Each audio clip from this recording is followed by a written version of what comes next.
in, guys, to another episode of the TBT podcast. Tyler Thigpen, Tyler, Jason Dunn. Good to have you back on the podcast. Will Shields, welcome into the podcast.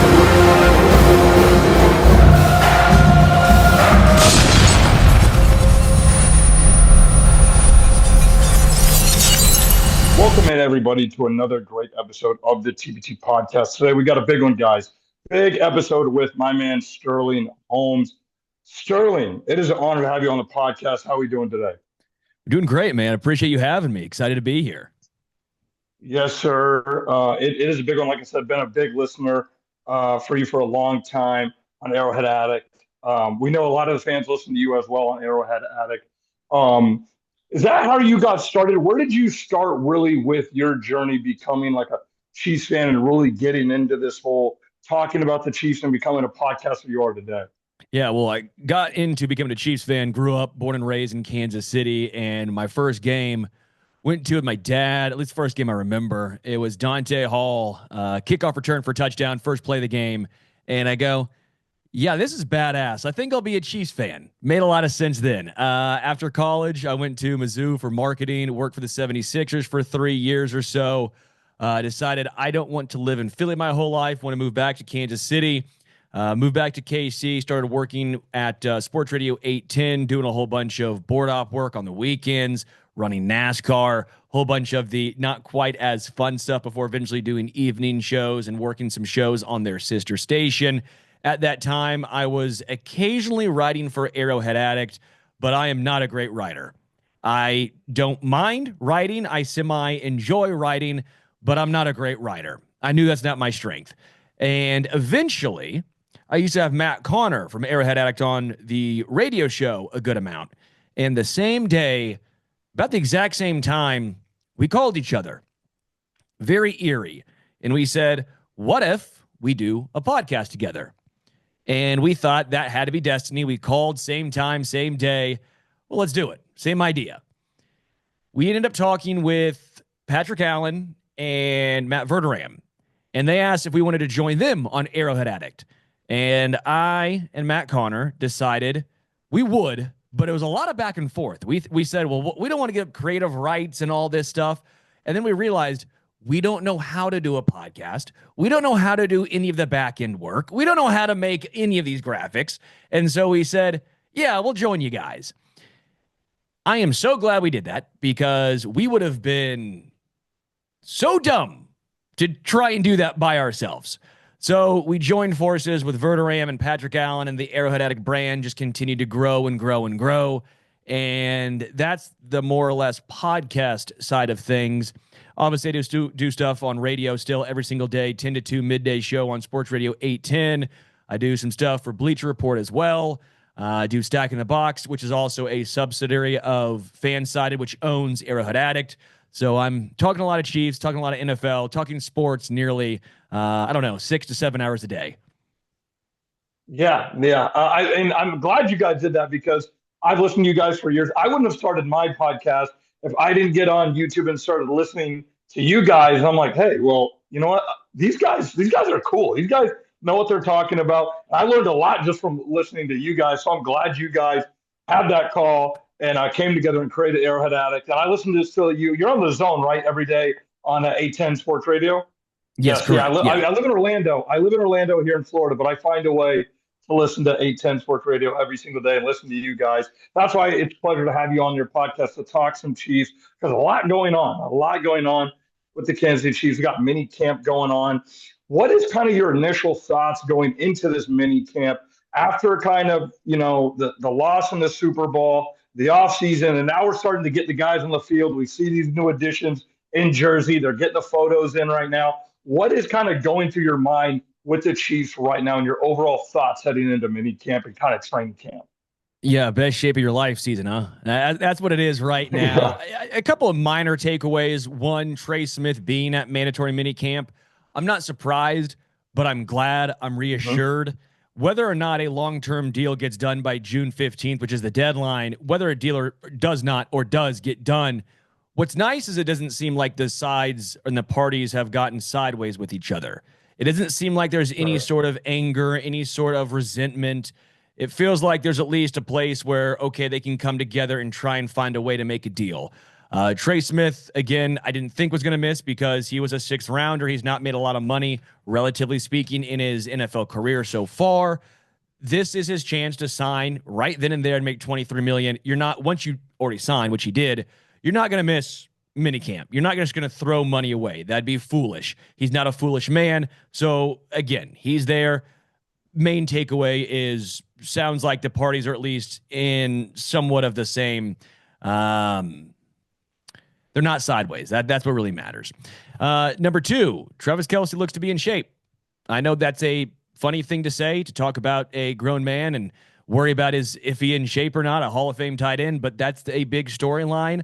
I was talking with Travis a couple weeks ago, had a chance to talk with him in person, him and Jason Kelce, and Travis looks good. He looks slimmer. He looks lighter. He does look like a focal point was really getting back into playing shape. It's not just lip service, it's the truth. When it comes to the rest of minicamp, there's not a lot. There's some minor things. There's some minor things like Josh Simmons more or less being on track, more or less being where they thought he was going to be, which is good, right? That means it looks like when the pads come on for training camp, whether it's day one or later on, he should at least be able to participate some. But what I do like is a lot of the new guys, some of the veterans, even like Jerry Tillery, who spoke at his presser, talking about how there's no wasted moments, no wasted movement at mini camp. It's not like other training camps and mini camps and OTAs where maybe they give you a lot, but you don't always know what you're doing. He talked about how Joe Cullen and Spagnuolo and Andy Reid, that, yeah, it's hard, but there's a reason behind everything they do, and the results have been Lombardi's, easy to buy in. So I like hearing that from some of the veterans from previous teams who come to KC and realize, hey, it might be hard, but it's going to be worth it. Yeah, yeah, absolutely. All three of those things are the things that I'm kind of seeing the same thing. And you're seeing people, again, the concern about what Kelsey's going to be this year. I don't know if he's ever going to get back to the season he had a couple years ago where he has 1,500 yards and whatever touchdowns he had. But I still think he's, at worst, a security blanket for Mahomes this year. And you hear it saying that he looks like he's in shape is huge for me because, again, obviously you're going to have guys like Rice and other guys, but you need your guy Kelsey to be that security blanket always for Mahomes. Yeah. And hearing that he's in shape at, his age, he is huge because he is, 34, 35, however old he is now this year. But that is huge for me. And how big of a deal, that's what, you were mentioning the contract kind of thing going on with, not Tooney, but Trey Smith. Do you think that's something that could turn into a big deal? Or like you said, are you not as worried about it as some other people may be? Yeah, I'm not worried really at all, but I'm also not worried because if a deal doesn't get done by June 15th, I think it's okay. I think that would actually lead me to believe that the Chiefs, they find that their other guards might be fine. They won't be Trey Smith. They won't be Joe Tooney. But let's just say that during training camp, let's say that during mini camp, let's just say that they have a good feeling about Kingsley Suamataia and Mike Caliendo and CJ Hansen or Hunter Norzad, or maybe even Wanya Morris, right? Maybe he ends up swinging inside. Yeah. All you really need is two of those guys. You need two. The Joe Tooney replacement, and if one of those guys they think can replace Trey Smith, well, then that $23 million, yeah, this year it's down the drain, but you have a mentor, you have a 1-year blanket period to get someone else up to tempo, because then you can use that money going forward to spend on Karlaftis and McDuffie, right? Then you can start using that money on other spots, maybe more premium positions. I'm not saying that's the way they go. I'm not saying I don't want Trey Smith here in Kansas City, but that's just my thought process of if a deal doesn't get done, that would lead me to believe at least that the Chiefs value the younger pieces, some of the maybe non-known quantities at guard more than maybe they're letting on. My question, of course, is going to be Andy Heck and the offensive line have not necessarily done the best job of developing talent. That well has somewhat dried up. They have been really good in the past, but the past, I don't know, 5 years or so, it's been bleak.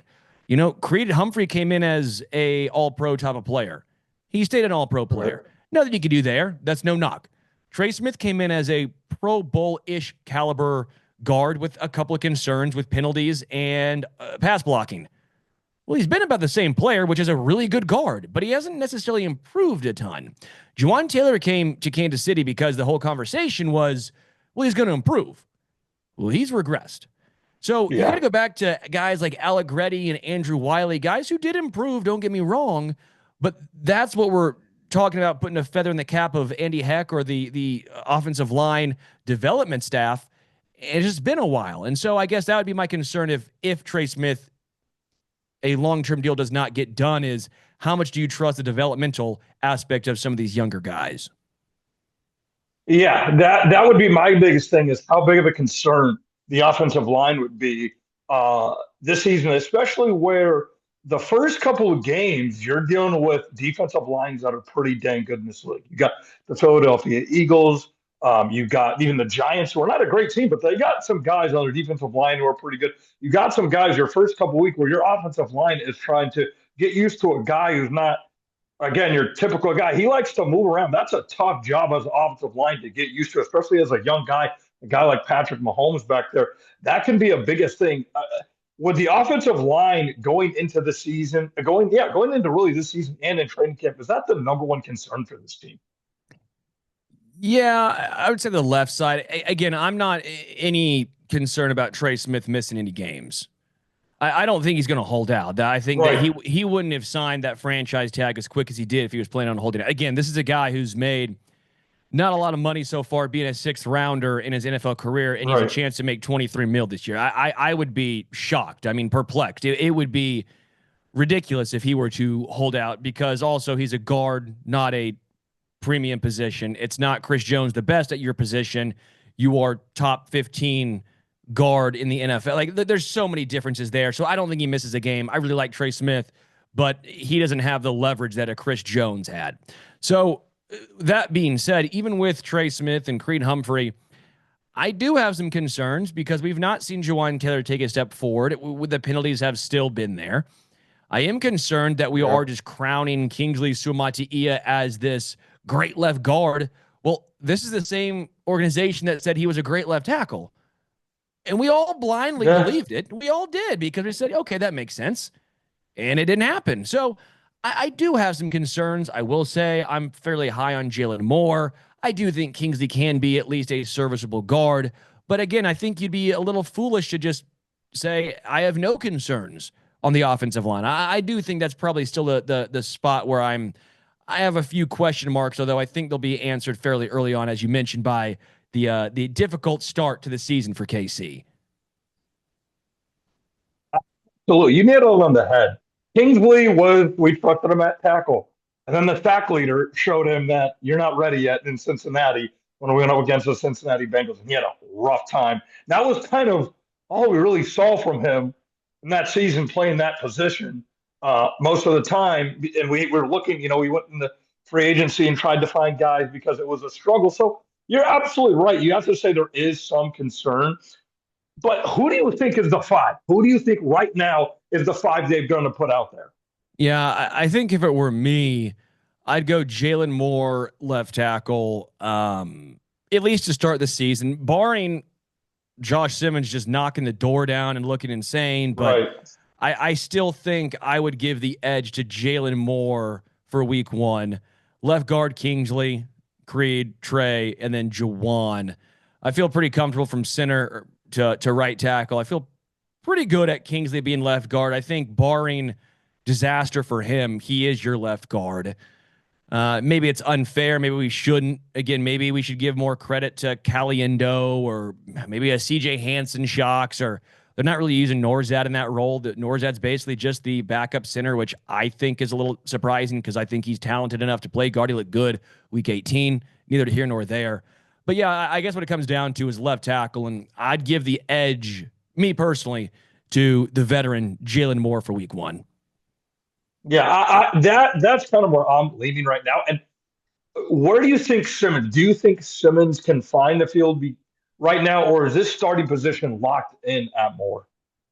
No, I don't think it's locked in, but again, I think Josh Simmons is going to have a uphill climb.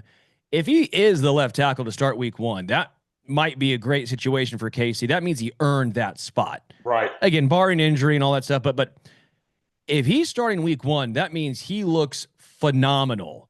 That means he came back from injury and picked up the playbook, and he did not skip a beat from Ohio State. I just Yeah. think that you're going to want to have at least a little bit of a ramp up period for him. Even if he's good to go by all of training camp, just getting all of your leg strength, your game speed, all that back. I mean, that's a huge jump. I just would go with the maybe safer option, which I think is Jalen Moore. Maybe that's me being too scared, but at least for the first, I don't know, 5 weeks, 6 weeks of the season, I would be shocked if it's not Jalen Moore at left tackle. Again, I'm sitting here going, I don't know why everyone's just assuming, not everyone, but a lot of people are just assuming that the job is Josh Simmons. I think Jalen Moore has a lot to say about that. I liked him in San Fran. Obviously, the Chiefs are trying to get some of that mold back in the run game because they brought in Elijah Yeah. Mitchell as well. So they're trying to run some of Mm-hmm. that sort of scheme. So I think that Jalen Moore actually might have a little more of an inside track than people are giving credit for. Yeah, absolutely. And like you said, that would mean if Simmons is week one starter, that's a huge sign. That's a good thing because that means this guy is developed and is ready to go week one, rather than a veteran who's been in the league than Jalen Moore. So, like you said, that would be a big thing. And you segued it, and then into our next topic here is the run game. Some of these running backs. You got Elijah Mitchell, you got Kareem Hunt, obviously Isaiah Pacheco, then you got Smith coming in, the rookie. Um, is there any thought that Kareem Hunt could be the week one starter? I know Pacheco, when he came back, obviously he didn't look the same, but he's still Isaiah Pacheco. I still think he's a good back. But is there any chatter that Kareem Hunt could be the week one starter? Yeah, a couple weeks ago, maybe two, I thought that first carry would go to Kareem. And then I switched and I said maybe it's Pacheco. And then I go, if it's Elisha Mitchell, I wouldn't be shocked. Like I just think that it's all going to come down to training camp. I just think it's way too early to pick someone. I think all four probably make the 53-man roster, but three will be active on game day. The issue is I don't know what it's going to break down and look like because Isaiah Pacheco is getting a lot of flack, and I've been on this as well. I'm to blame for this. Mm-hmm. Isaiah Pacheco, I have a lot of concerns, one, about his vision, but two, if he loses any athleticism, I'm sitting here going, well, he doesn't really bring any value to the running back position. Yet, because he fought back early from injury and was able to play later on in the season and looked bad, because that's our lasting memory, we're sitting here going, well, Pacheco looks washed. But if his final game and the final memory we have of Pacheco was week 2 against the Bengals when he ran for 90 yards, looked good, we'd be saying, well, just wait till Pacheco gets back. He's going to be a difference maker. But it's all because we have that lasting memory of, again, him not looking good when he came back from injury. Now he's a full off-season training camp, all of this to show what he has and get right. I just want to see it in training camp before I'm ready to tab him as the starter. I think Kareem Hunt has maybe the easiest role on this team because he's the short yardage back as well as maybe your best pass catching back or at least third down back as of now. Not pass catching in the sense of that's Brashard Smith, but as far as third down pass protection. Elijah Mitchell would be your biggest big play early on in the season. Again, that's probably Brashard Smith, but I think Brashard Smith is going to have a very small role early on outside of special teams. I believe in him for special teams, very, very all in on Smith in that regard. But Elijah Mitchell, I think, might have the highest upside of the other three guys, not named Smith. But the issue is injury and what's he going to look like? And he's not been in the system before. So I just can't make a decision, which I know is kind of a cop-out until training camp gets underway.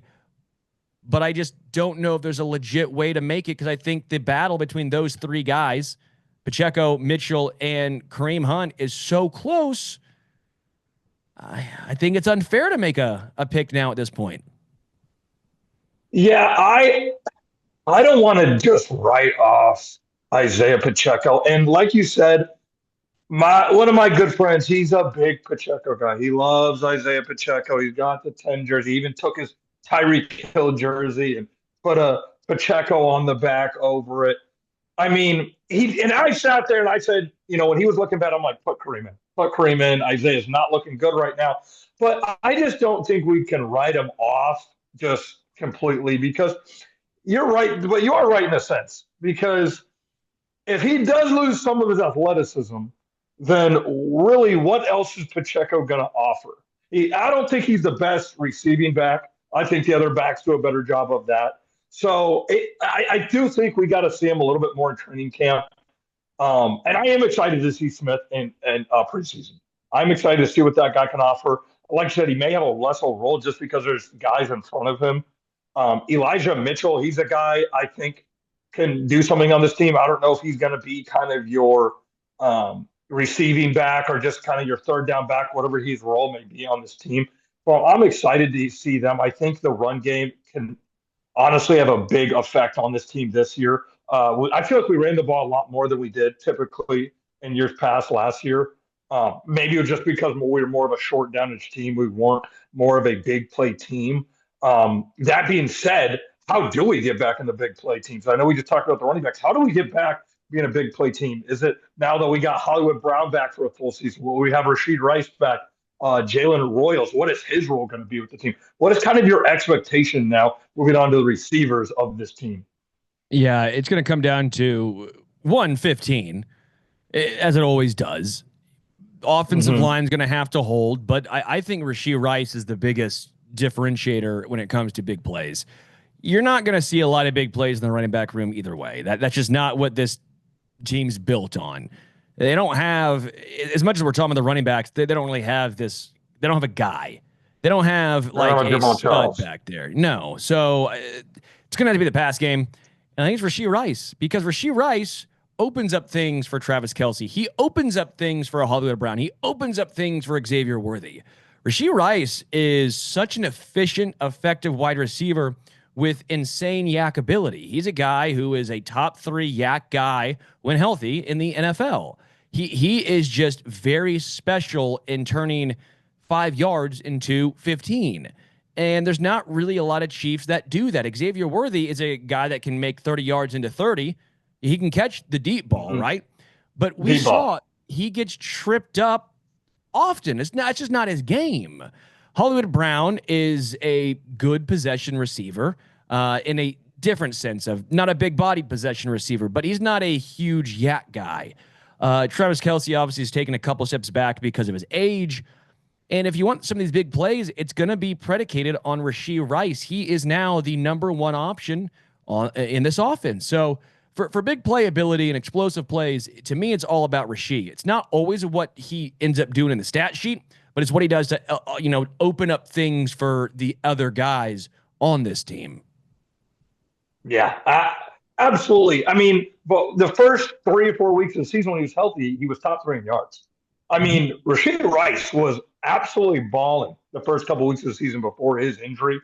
And how does his progression look? Have you seen him out there? Does he look like he's back? I know I've seen a lot of videos where he looks like he is healthy. I know he's obviously injured earlier in the season, so he looked like he would be a lot more, he's farther along than most guys would being injured later on in the season. Do you think he will look more like he did the first couple of weeks of the season? Yeah, I mean, we got to get to training camp to really see once the pads come on, you're able to actually have a guy checking him at the line of scrimmage because right now, again, not trying to take a shot at someone, but like Justin Ross looked really good in shorts and a t-shirt. He looked amazing. But then we saw once you start putting a defender, in front of him and you start running all these plays, it didn't look the same, right? We'll see with Rice what it looks like post-injury. It wasn't the full-blown brutal knee injury. It wasn't good, but it could have been a lot worse.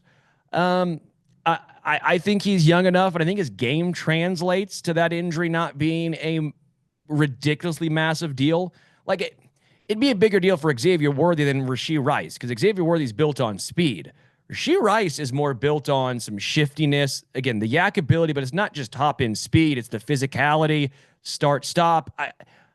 Yeah, I'm not really that worried, I guess, about about Rashee Rice's injury lingering too far into 2025. And any, I've seen a lot. I don't know necessarily know if this happens this year. Are you worried about any of the off the field stuff that occurred um, last year that may affect it? I mean, worried, yeah. Do I think he gets suspended this year? I think the answer is starting to look more and more like no. It looks more and more like it's going to be No. next year. I, and who Okay. knows? I mean, I'm not a lawyer, and I'm not in Texas, and I'm not all that stuff. But just until Right. we get more progression with what is going on in Texas with the case, the NFL has its hands tied. And so they can't do anything until Yeah. Texas moves forward. So until that happens, and if the season starts, then I would imagine it's next year. Who knows? But it's looking more and more like he might be playing the full season.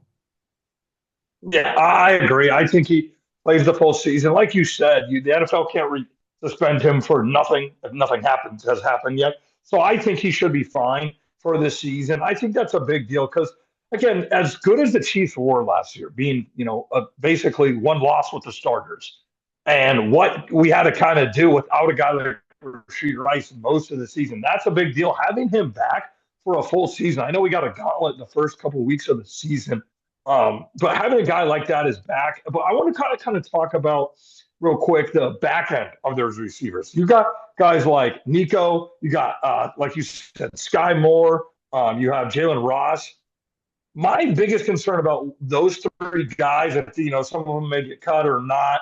What is Sky Moore? Is he a guy that could potentially get cut? Oh, yeah. I don't have him on the 53. I would be surprised if he made it. Wow. Well, I mean, you're only going to keep six wide receivers at max, and it's going to be Rasheed, Xavier, Hollywood, Jalen Royals, because you just spent a fourth rounder on him. That's four locks. I think that Juju Smith Yeah. Schuster is fairly locked in at. They brought him back, and he's the best blocking wide receiver on the roster. So I think Juju is fairly safe. It's almost in that Justin Watson mold of they're going to keep a veteran. He's that veteran to me. So that's five. That leaves one spot. That leaves Nico Remigio. That leaves Sky Moore, Justin Yeah. Ross, which I don't think there's even any chance there personally. That leaves a couple of UDFA's, but I Tyquan Thornton Yeah, also maybe. the Patriot. Yeah, Thornton. I was going to say Thornton's there. I agree. I think Nico is that last spot. He returned a lot of kicks and did pretty well last year. And I don't think Sky Moore is not a. We saw that he's not a special teams guy. He's not a special teams guy, and I think he may get cut. It's just what do you think just didn't work out for Sky Moore with this team? I think he's a practice squad probably guy, just almost like Cornell Powell, where it's the same thing. Yeah. It's where he looks great in college, and you feel like maybe there's some traits that transfer. And I was high on Sky Moore. I thought he had the same.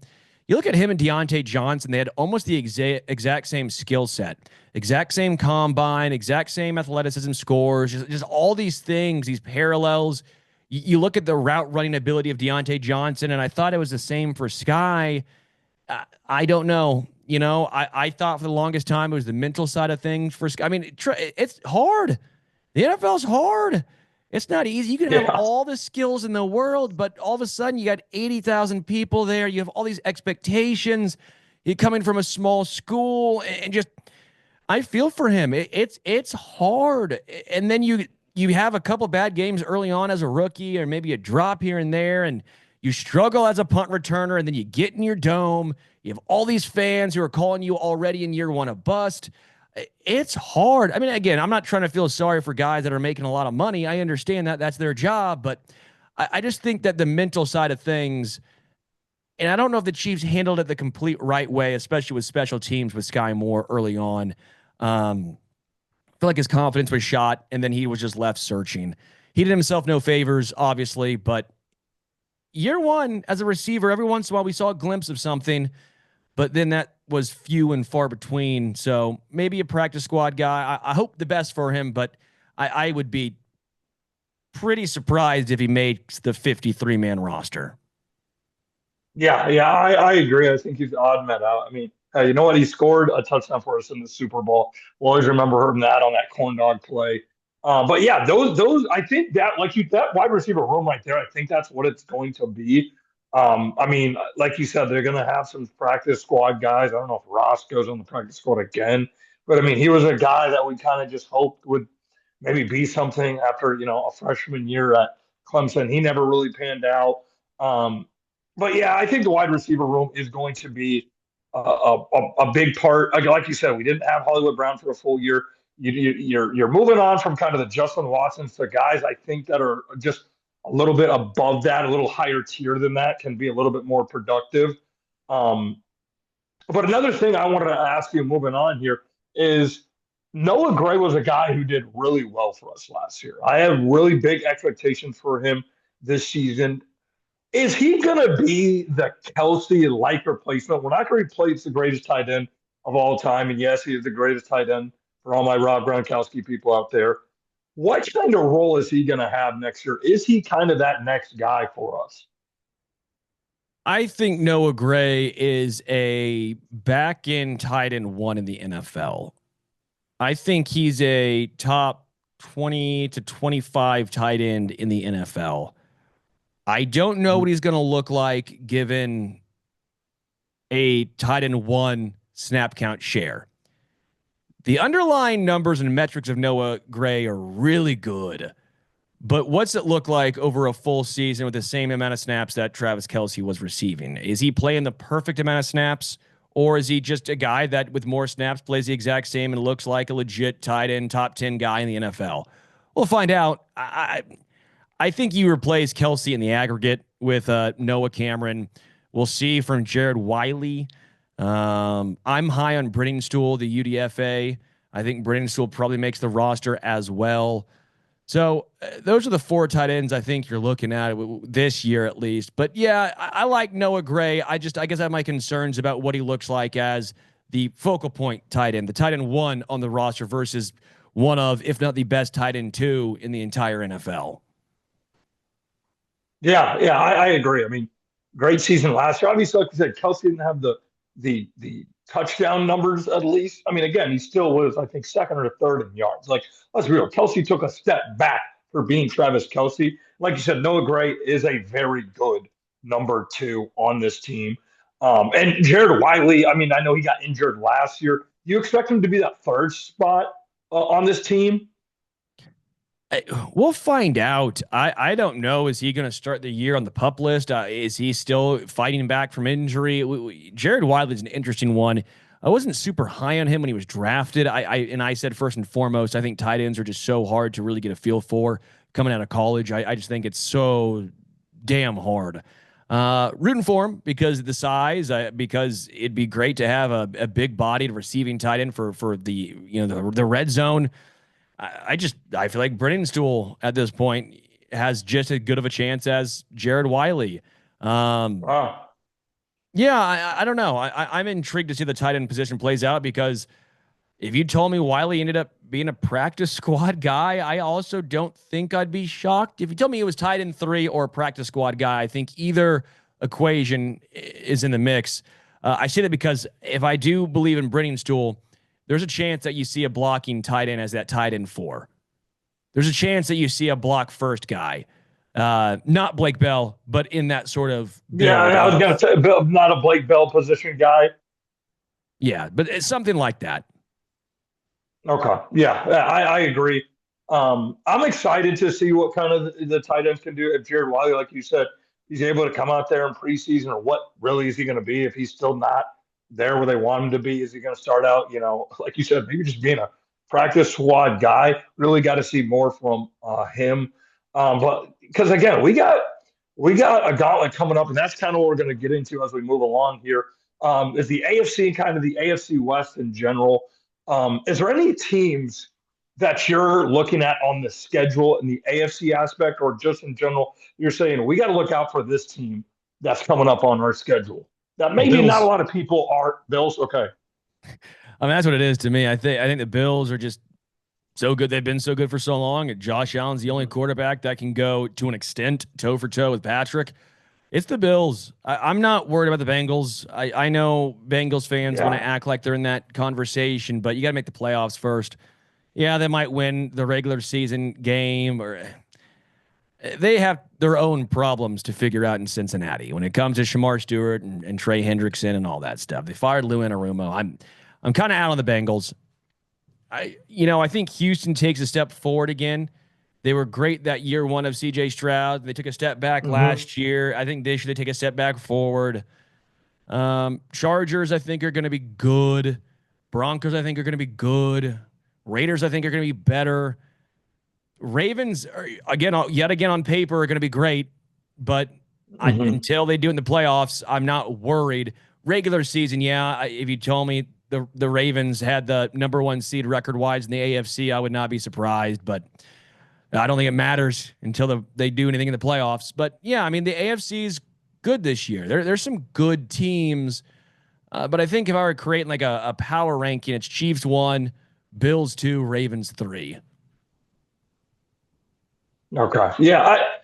It's funny how you're describing some of these teams. I can hear the underline like good, but it's almost like Jaden, it doesn't really matter until the playoffs. Like, and that I feel like that's what it is, just kind of as a Chiefs fan in general. Like, obviously, you want to get that first seed, but like you said, it's like I could see the Ravens. Yeah, like, well, the Chiefs may not even be the first seed, but at the end of the day, like from a lot of these other teams, you've seen the movie.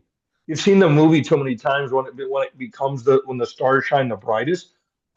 Especially with some of these AFC West teams, I see a lot of people, of course, on ESPN and Fox, that are saying, this team is good, to surpass the Chiefs, and this team. I mean, you have people saying the Chargers every year. I since I was about 13, 12 years old. The Chargers are supposed to win the division every year, but they don't. Who do you think is that second team to contend with the Chiefs in the AFC West? Is it the Chargers. Chargers? Yeah, I think the Chargers. Chargers are a good team. I think offensively, with what they've done, I love the Lad McConkey pick last year. I was so high on Lad McConkey. When he went to the Chargers, I just knew that was going to be a great combo with him and Herbert. Um, I like what the Chargers have done with Amarian Hampton.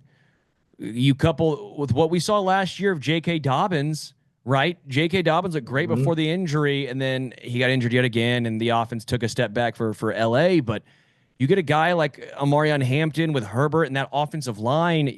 Now they're dangerous because you don't know. They can pass the ball, they can run the ball, they run play action very well. Defensively, they're fine. They got some talent, but they're fine. I think the Broncos are interesting because they have the best defense probably in the NFL. The Broncos defense is insanely good. I just am Right. buying a little bit of regression from Bo Nix. Again, it's almost like the Yeah. C.J. Stroud, the Jordan. Like a lot of those guys are second year, they take a step back, and then year three is the water finds its level. But year two, I'm expecting a slight step back from Bo Nix. Offensively, they did a couple of moves that I thought were a little confusing. They reached on a couple guys in the draft, but maybe it works out. But yeah, defensively for the Broncos, I think they're the best team, best defensive team, probably in the NFL, which gives them a high floor. And then the Raiders are interesting because now they have Christian Wilkins healthy to pair alongside Max Crosby. They now have a decent quarterback in Geno Smith. They now have a good head coach in Pete Carroll. I love Ashton Genty. Obviously, they have Jacoby Myers. They drafted Besh, as well as obviously Brock Bowers. You're looking at a Raiders team that's more in line with what they looked like when they had Devontae Adams and Derek Carr, which is no, they're not great, but they're competent. I think you're looking at a competent Mhm. Raiders team, which means this AFC West might be the best division in the NFL this year. Um, Maybe it's a stretch for the AFC North or probably the only one that has East, NFC East, maybe, yeah, Washington. yeah, Down. I but, mean, down. Dallas is going to be, they'll be fine. And then, of course, you have the Giants who are horrible. So, yeah, Yeah. I mean, the AFC West is just, I think you have This, four, yeah, AFC West probably. yeah, just very, very good teams. Best head coaching quad of, I think, of all time. I mean, that's going to be four Hall of Fame coaches in the same division. Yeah, yeah. I have not even thought about that. This may be where you had the most stacked coaching resume in the AFC or at least in a division, probably of all time. Because this is a really, really good division, like you said, coming up for the Chiefs. The best, I think in 2021 was it when that division kind of all stacked up. I think this has been the best one. Maybe Mahomes has been faced so far. I know in 21 it was supposed to be stacked, and it kind of didn't pan out as people thought it would be. But another AFC division, like you said, that's kind of stacking up is the North. Team we didn't really mention real quick before we move on to one of our last topics here is the Pittsburgh Steelers. Are they better, the same, or worse with Aaron Rodgers? Well, better than Mason Rudolph, but about the same as last year. Last year is what I'm referencing. Yeah, record wise, at least, I don't see him moving the needle. I just, he's a me first guy. He's good, but not great at this point in his career, Rodgers, I'm saying. And I just can't imagine Tomlin and Rodgers mixing and matching well. Now, Tomlin's been a head coach who's gotten the best out of guys and almost made some personas quieter than any other place. With Antonio Brown and Ben Roethlisberger was a head case, and Le'Veon Bell, and was it Brian? Yeah, I mean, the list goes on and on. There's so many guys that he was able to get the best out of. But no, I think that's their team is probably a 10-7 team tops. Yeah, that's exactly where I am at 10-7. Maybe a wild card type team. Is it also time for Mike Tomlin to go? I don't know why he wants to stay. If I were Mike Tomlin, I would say, second I hit the open market, I am going to be the most highly sought after head coach. I could go now. The difference is you're probably not going to a great situation. You're probably going to have to try and join a rebuild, right? Most great teams aren't firing their head coach. But still, maybe you go to an organization that actually values a quarterback or values getting you some help and some weapons. Now, how much of it is it on Tomlin for how he wants his team to be built and who he wants a team to draft and all that stuff? Fair point. I just feel like Tomlin in this situation actually has more of the leverage than the Steelers do at this point. The Steelers move on from Tomlin. He can go nearly wherever opening spot he wants. Right. Yeah, the Steelers are a team, like you said. I mean, Mike Tomlin every year's there. They find a way to be like 9-8 or 10-7. So that's kind of where I have them. That probably second team in that division. Like you said, the Bengals.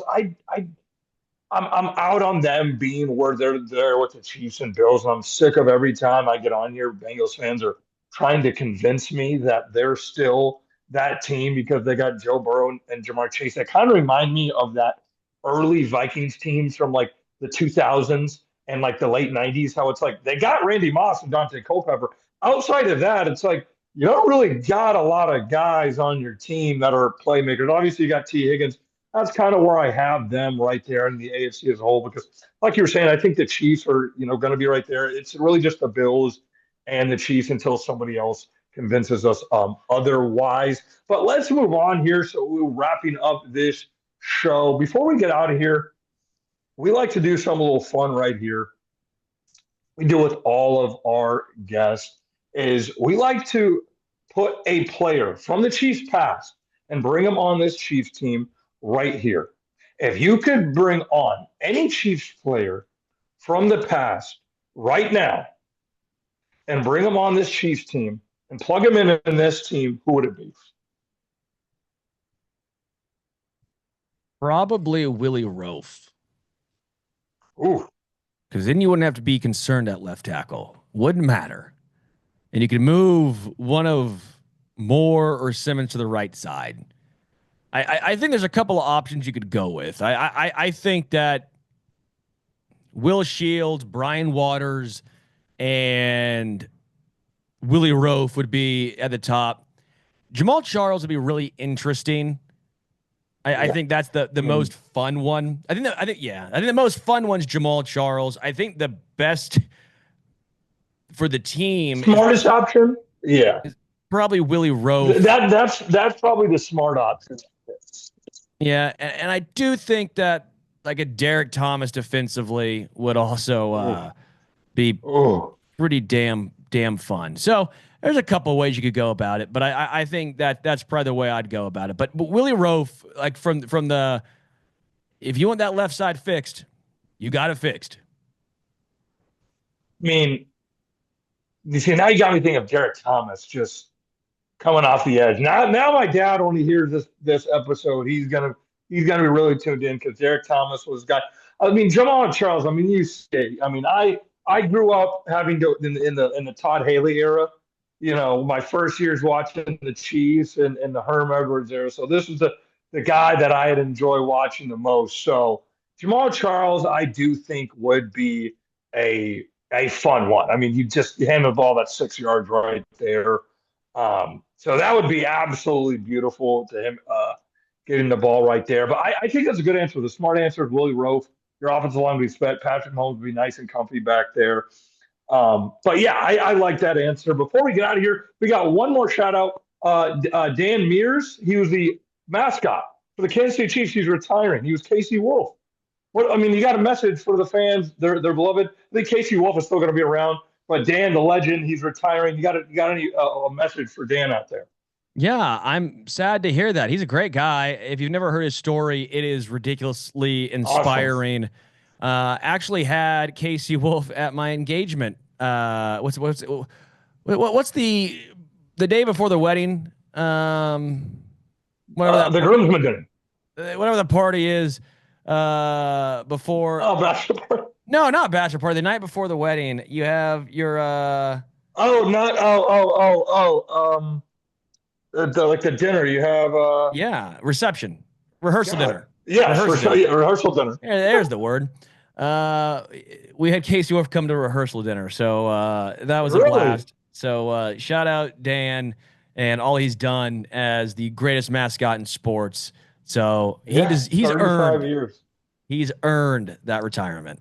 Yeah, the retirement. Like you said, awesome story. If you guys don't know, look it up. Awesome story. How he's able to come back from injury. I mean, 58 years old, and he's up in the high rises and the lights and swinging through. So absolute shout out. But yeah, I was kind of shocked to see it was National Mascot Day. So I'm like, we got to give a shout out to Dan. He's retiring for Casey Wolf. Hopefully, we'll see him celebrating a lot of touchdowns this year for the Chiefs. Before we let you go, Sterling, we got to get a record prediction before you get on your early record prediction for the Kansas City Chiefs. What do you have the Kansas City Chiefs going this year, and kind of your outlook for the Kansas City Chiefs this season? I think the Chiefs look a lot better than last year, but I think the record does not represent that. I think the offense reverts back to being the top five, bordering top three offense in all of the NFL, and the defense probably takes a slight step back. They were top five, top seven, almost all metrics last year. I think they're going to be right in that 10-ish range this year. So still very, very good. But I just think just the consistency might be a little bit back from last year. Not a bad thing. Just it's tough to be consistently top five every single year as a defense. There's a lot of variance there. That said, last year they went 15-2. Obviously, it was 15-1, but ended up 15-2. I think this year they're probably looking at 13-4. Slight step back record-wise, but I think this team is going to be a lot more fun to watch, and quite frankly, I think a better team overall than last year's squad. Yeah, I that is the perfect way to describe it. Is I came out with a record prediction. I had them losing 4 games this year, and people may have said, "So you guys regress." Not necessarily. I think this is a better squad. I think the offense is going to look a lot better this year. I think I don't think we're going to have to worry about the one-score games as much this year, and kind of the way we were having to finish games. And I know that's why a lot of people were kind of just down on the Chiefs because we didn't really blow anyone out. But I like that. I think the Chiefs do finish either first or second AFC with that record. But I absolutely agree. Any big predictions for the players? Does anyone win an award for any of these players? Mm. Yeah, I don't know. Can Rashee Rice win comeback player of the year because of the injury? That's the intriguing one. Yeah. I don't think you're I don't looking know at a who got rookie of injured the last year. year. You're not looking at a rookie of the year. Uh, Offensive player of the year could be Rashee Rice, I guess, as a wide receiver. I think that could be an interesting one. I think it'd be a long shot, but an interesting one. Uh, MVP, obviously, with it for Patrick, but I just feel like there's that fatigue. Although if he bounces back and puts up crazy numbers, I'll say a top three MVP finish for Patrick this year. I'll go top three. Yeah, I do think you put the over on Patrick Holmes yards and touchdowns this year when he's working with back with Rashid Rice. And like you said, if it's not a Dak Prescott or somebody winning comeback player of the year, he could finish, one of the guys comeback player of the year.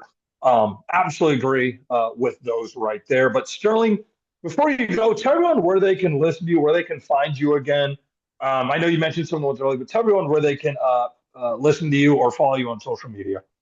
Yeah, you can follow me on the X at Homestretch KC radio every single day, 10 to 2, Sports Radio 810 WHD HB on the midday show. Arrowhead Addict podcast. I do 3 or 4 of those a week, stacking the box once or twice a week. Bleacher Report twice a week as well. Busy man, but always talking Chiefs or sports. Again, if you want to find it all, you can check it out on my Twitter at Homestretch KC.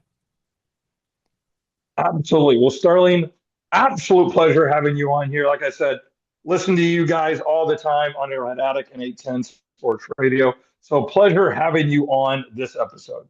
Hey, appreciate it, man. Thanks for having me. Really appreciate that. Of course. Of course, man. Well, we see you guys next time on the TBT podcast.